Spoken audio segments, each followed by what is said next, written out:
What's up, YouTube, and welcome to my pickups video for the month of March 2022. Didn't do any travel this month. I'm hoping to get out a little bit in the month of April, but I did have a few more pickups than I've had the last few months, so we'll go ahead and take a look at those. Really thought I would start off today with Nintendo Systems, and we're going to look at a couple portable games I got. First one of these is one I had the cartridge, but I ended up finding the box to be able to upgrade it. Now I need to find a manual, of course, and that is Konami Crazy Racers. This is a series or a franchise that probably would have done a lot better in Japan. That's probably why we didn't see any sequels to it. But it is a kart racing game featuring characters from all the Konami franchises over the years, or some of the popular ones, especially in Japan.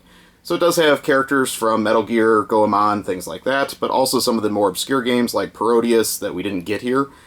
So a little bit strange that this actually got a release. But this is a little bit of a more difficult one to find. It was a very early release for the GBA, I remember.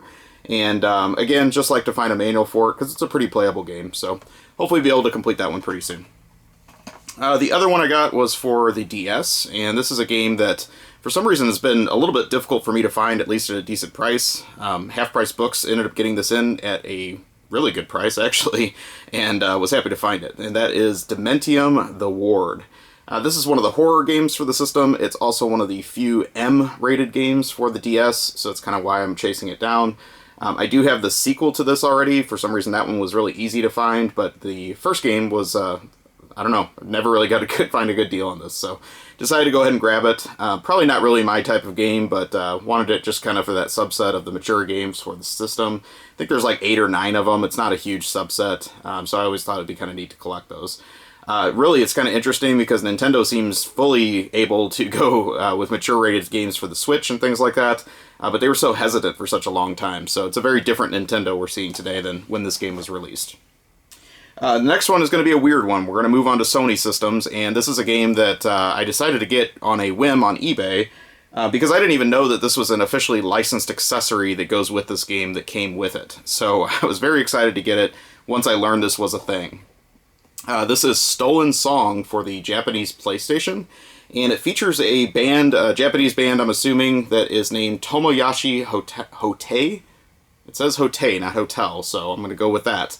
And what's interesting about this game is that it was one of 2 games that support an officially licensed Sony accessory that was only released in Japan, but it came in this big box version, and then you could also get it in the small box version that didn't have the accessory if you already had it. So I probably will buy the other game that uses the accessory, but let's talk about it a little bit first. So as you can guess, with a music band, or a music group in this game, it is a music action game, rhythm action game, I should say. And what's interesting about it is kind of plays like a computer adventure game, and it really seems like this game had roots in a PC game, and I think there is a PC version of the accessory that came out with this. So let me show you that. This is the official Sony, you can see kind of the logo there, V-Pick, as it's called, and then it's got, of course, a Sony PS1 dongle on the other end to plug it into your system. So this is kind of the reverse of Guitar Hero, and it came out many, many years earlier, and that's why I'm kind of surprised I've never heard of this. But basically, it gives you everything but the guitar, and you get the pick, and the pick has sensors in it that registers anything that you strum it against. So what's interesting is how it suggests you play it, since it doesn't give you a guitar, is that it includes this handy little animation inside here where it suggests that you find a household tennis racket or other device that you can strum the pick on. So I did play this. It is very weak with the hit detection. I actually tried it with a tennis racket, and then it also suggests in the manual that you can just, strum it on your pants or a couch or whatever. It's okay, but what's really interesting is it seems like the pick has the best detection when you just kind of just tap it on your hand like that. So the songs move pretty quick. It's hard for me to pass any of the levels. I haven't quite figured it out. I might play it a little bit more. Obviously, things like Guitar Hero are much more refined, but I really think this is neat as an early game that probably inspired where some of those music action games went after that. But this game does also support the other game that works with this accessory, and it's an Aerosmith licensed game that is not Revolution X. It's a Japanese exclusive adventure game starring Aerosmith that also works with this. I'm sure the game engine's probably the exact same, and you can play that with this as well. So I probably will get the small case version of that game. And when I say small case, they're actually in kind of like a double case, because this does have 2 discs. But this is what the inside game looks like inside the package that goes with the big box here. So, very different. I did not know that this was a thing. I was very excited to find this. I like collecting the first-party PS1 accessories because there's so many of them that they officially licensed. And then I guess the other thing I think was interesting about this, probably being, like I said, a US PC game originally that they may have based this whole engine on, is that all the developers listed inside are US developers. So they just licensed this Japanese band, incorporated Japanese content with it, and then really applied the game engine they'd probably already developed for a PC release earlier, I'm guessing. But this is a pretty cheap game. It's not like this was a major purchase, so if you're curious, you might as well check it out, is what my recommendation would be. I found a US seller that had it, but there's several others listed from Japanese sellers that aren't very expensive. So if you want something different for your PS1 to mess around with, I highly recommend checking that out. So after covering something kind of weird, let's go into something completely mainstream. I did pick up a new release this month, and that is Gran Turismo 7. I am 100% addicted to this game. I've been playing it for weeks on end. It came out very early in the month, and I've been playing it just pretty much anytime I have some spare time. What I find with this game is that you sit down to play it for 30 minutes, and next thing you know, 3 hours have gone by. There's so much to do in this game. I'm not even playing any of the online content, even though the game is online at all times, but I'm not doing any online racing or paying for the service to do that. Really, it does play like a car PG. You do level up your cars, as of course, as with prior Gran Turismos, but there's more of a story incorporated in this game, and you collect specific menus of brands of cars and things like that. You do specific challenges that an in-game character asks you to do as part of the story with this. I will say it does have quite a few bugs. There's been several updates that have been released that do take the game offline. You can't even play it in offline mode when the updates are being generated. And so Sony has kind of had a lot of bad press with some of that, but it is a very, very polished game as far as when it's working and with some of the detail that they put in it. I had obviously liked some of the early Gran Turismo games on PS1. I played them a ton when those first came out. I kind of lost interest around the PS2 era. I did play Gran Turismo 4 quite a bit on the PS2, but then, you know, I don't even know if I ever bought 5. I had 6 on the PS3 and I barely even touched it.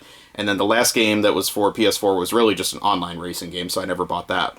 So this kind of has me back in the fold. I kind of really am enjoying the variety of cars that are available, and just really keeps you playing a lot more than even some of the earlier games in the series, just because there's so much more to do. So if you are looking for a new addiction, I would recommend picking this up. I know a lot of people are playing Elden Ring. This is just as addictive to me, and as far as what my interests are with cars, very, very much up my alley. So I know, again, it's nothing earth-shattering or rare or weird, but definitely entertaining for sure. The other PS4 game I got this month was on an incredibly cheap discount. I just paid a few bucks for this.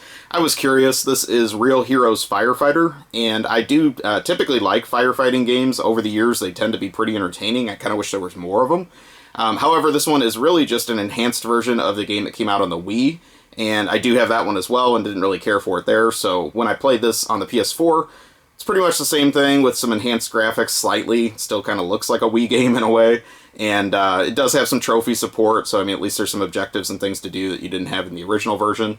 The other thing I'll say about it is some of the screen orientations you can tell were like even designed for a Wii resolution, so it looks really funky with some of the text on the menus. So I think this was a very slapdash, let's just port it to the PS4 and see how it sells. But you can get this game for very, very cheap if you're interested. It is okay, I guess, would be the best I can give it. If you do like firefighting games, might be worth checking out. So it doesn't cost a whole lot. So that's all for the games I got this month. I did get a couple other things gaming related. Speaking of Goemon, which we covered in that prior game, I got a manual for Legend of Mystical Ninja for the Super Nintendo. And really always liked this game. I have the box and cartridge, and so actually this now makes my copy complete. I've kind of noticed this game has been spiking. It used to be very cheap for a very long time, but for a relatively early Super Nintendo game, it has definitely started to go up in price, so I figured I might as well go ahead and complete that. Actually, as a manual, it's got some pretty neat artwork and things in it. You can tell they retained a lot from the Japanese release. You can see some of the character art and things like that in there, and it has this little illustration on the back of Goemon taking a nap, so it's kind of nice to see. But shame the series didn't get more popular in the US. Obviously, there were several more games in the series on Super Famicom we didn't get, but this was the only one that made it out here on Super Nintendo. The last thing I got this month was another half-price books find. This was the art book that came as a promo in the deluxe version of Marvel vs. Capcom 3 for PS3 and Xbox 360. I never even bought that game because I didn't really like it. I was all pumped to get it, and it was such a huge disappointment. I ended up buying the Ultimate version down the road, but there wasn't a limited version of that I'm aware of. And so this was the bonus that came if you did buy the fancy version with like the steelbook and all that, I think. But they had this in a dollar bin, so I was like, whatever, I'll just buy it for the art. It does have some pretty neat character illustrations, some of them from Capcom artists, as well as some fan illustrations and things like that in the book. So I'm not a huge art book collector, but I liked the size of this one, just something I could easily put on the game shelf next to my other copy of the game, and just enjoy, for some of the character art in there. So definitely a fan of both franchises and always liked the series. I wish we would get a proper sequel to 2, because that's really the pinnacle of the series, in my opinion, up to this date. So that about does it. Like I said, kind of a weird mix of stuff I picked up this month. I didn't make any progress on any of my subsets or anything I'm collecting, unfortunately, but maybe some things will land in April if I get lucky. So thanks you very much for watching. Please take a moment, like, comment, subscribe, let me know what you think, and I will talk to you soon. Have a great day or night, wherever you are.